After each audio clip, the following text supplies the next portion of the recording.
নমস্কার বন্ধুরা, আজকে আমি সয়াবিন দিয়ে চাউমিন বানিয়ে দেখাচ্ছি। তার জন্য আমি সয়াবিনটা প্রথমে সেদ্ধ করে রেখেছিলাম। এবার ফ্রাই প্যানে সাদা তেল আর রসুনটা দিয়ে আর কাঁচা লঙ্কা কুচি দিয়ে হালকা ভেজে নেব। সয়াবিনটা যেটা সেদ্ধ করেছিলাম তাতে নুন, হলুদ, গোলমরিচগুলো, লঙ্কা গুঁড়ো দিয়ে ভালো করে মেখে সয়াবিনটাকে দিয়ে কড়াইয়ে ভালো করে ভেজে নিতে হবে। সয়াবিনটা এখানে ভাজা হয়ে গেলে আমি দেখো পেঁয়াজ স্লাইস করে রেখেছি, গাজর, বাঁধাকপি সবই স্লাইস করা, সেগুলো দিলাম আর ক্যাপসিকামও দিলাম কিছুটা, দিয়ে ভালো করে হালকা করে টস করে নেবো। এখানে হালকা করে টস করা হয়ে গেলে এখানে দেবো নুন আর গোলমরিচ গুঁড়ো।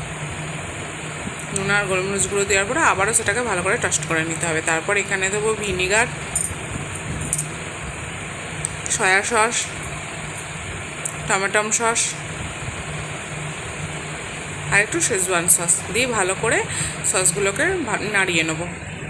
এখানে যে চাউমিনটা সেদ্ধ করে রেখেছিলাম সেই চাউমিনটাও এখানে দিয়ে ভালো করে টস করে নিলেই তৈরি হয়ে যাবে আমাদের এখানে সয়াবিন চাউমিন। আর এখানে একটা মশলা দেবো, সেটা হলো তোমাদের দেখো যে মশলাটা আমরা ব্যবহার করি ম্যাগি মশলাটা, সেই মশলাটা দিয়ে দেবো, তাহলেই তৈরি হয়ে যাবে আমাদের এখানে সয়াবিন দিয়ে চাউমিন।